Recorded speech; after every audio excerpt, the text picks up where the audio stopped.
Be'ezrat Hashem, Asara B'Tevet, the fast of Asara B'Tevet. Asara B'Tevet, right? There's like 3 events that happened: the 8th, the 9th, and the 10th of Tevet. On the 8th of Tevet, the Torah was translated by an Egyptian king called Talmai. He made the Chachamim translate the Torah into Greek. What did he do? He gathered Shiv'im Chachamim, 70 sages. He put them each one in a separate room. One didn't see the other. And he told them, I want you to translate me the Torah in Greek. Why?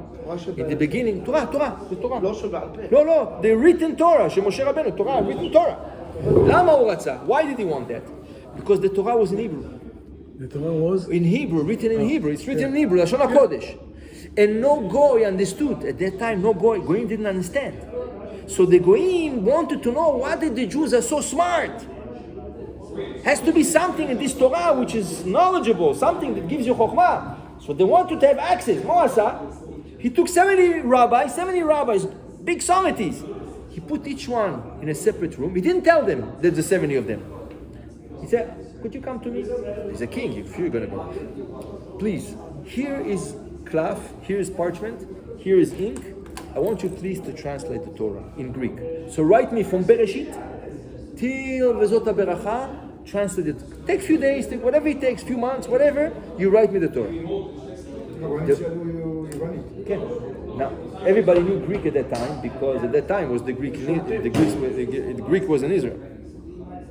The problem was the following. Translation can never be accurate. And if translation is not accurate, you can make big mistakes. Starting with the first pasuk of the Torah. Look, I'm going to translate the first pasuk. Bereshit, bara Elohim et hashamayim v'et haaretz. Bereshit, in the beginning, okay? The beginning, created God, the heavens and the earth. Chas v'shalom. If you pay attention, it's like saying there is a God called Bereshit, bara Elohim. He created God. Okay. And God created the heavens and the earth. So it sounds like there is another God By the name Bereshit. created our God. As in Pachtur, all the 7 years, what did they do? They switched around. They wrote, instead of Bereshit bara, they wrote Elokim bara et Bereshit et hashamayim et haaretz. God, our God, in the beginning, created the heavens and the earth. Okay? There are so many examples like this. והראש של משה קרן, קיבלנו כיהודים, קיבלו קרניים. So to tell you, there's so many mistakes. Like every Friday, when you say, Vayichal bayom hashvi'i melachto asher asa, God finished on the 7th day His creation. How He finished on the 7th day? 7th day is Shabbat. So you want to tell me God worked on Shabbat? Chas v'shalom. God finished on the 6th day. But Torah, what it says? Vayichal bayom hashvi'i. So Rashi is explaining to us, God was creating. He knew where is the end of the creation. So when He finished, right away Shabbat started. By us, it's not the same. The ladies, they light Shabbat candles when? 18 minutes before Shabbat, before the real Shabbat. And even the 18 minutes is before the beginning of sunset. After that, you have 13 and a half more minutes. So it comes out, we light candles of Shabbat around 45 minutes, almost 40 minutes before the real Shabbat starts. God did not need those barriers. It's a barrier. He does not need. So when God finished the creation, He finished it the split of a second when Shabbat started. So it's like, if you look at the creation at that time, it's like God finished on the 7th day. They couldn't write that.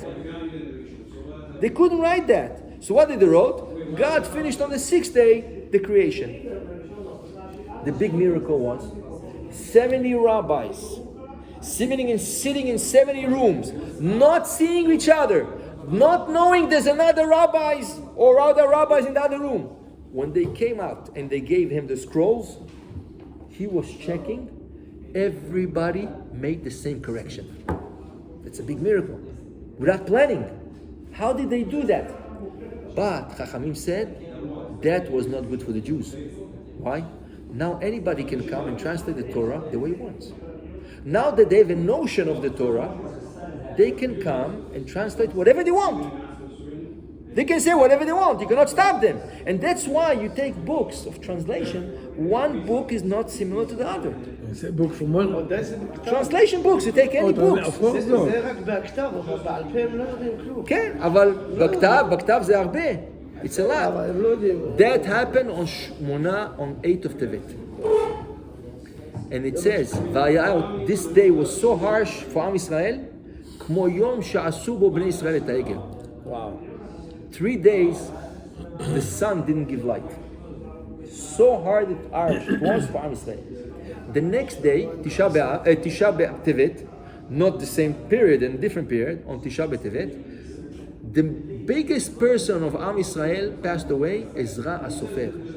Ezra HaSofer, he brought the Jews from Babylon. He rebuilt the second temple, right? He rebuilt the second temple. Okay? The Gemara says, if Moshe Rabbeinu wouldn't be there, who היה נותן את התורה? He would give us the Torah, Ezra HaSofer. Wow. So on the day you passed away, זה היה קשה. It was a very hard thing for Am Israel. The 9th of Tevet. And the 10th of Tevet, מה קרה? Nebuchadnezzar, the king of Babylon, sieged Jerusalem for 1 year and 6 months. And at the end, after 1 year and 6 months, on the 17th of Tammuz, he was able to break the walls of Jerusalem. And in 3 weeks, he went into Jerusalem, killed people, and in the end of the 3 weeks, Tisha B'Av, he destroyed the temple. Okay? As the beginning of the siege was the 10th of Tevet, and that's why we're fasting, because of the siege that started. Now, this fast, Tishma, this fast is so important that the Torah is telling you, even if it falls on Shabbat, you fast. No fast can fall on Shabbat. No fast. No fast. No 17, not Yom Kippur. No, Yom Kippur could fall on Shabbat. Yom Kippur can fall on Shabbat. No. But no fast, we fast on Shabbat. Yes, that's fine. Kippur can fall on Shabbat, we fast because the Torah says you must. Okay. But if Tisha B'Av, Yud B'Tammuz, any fast falls on Shabbat, you push it to Sunday. Megillat Tzom Esther, okay? You push Sunday. Asara B'Tevet, tomorrow's fast.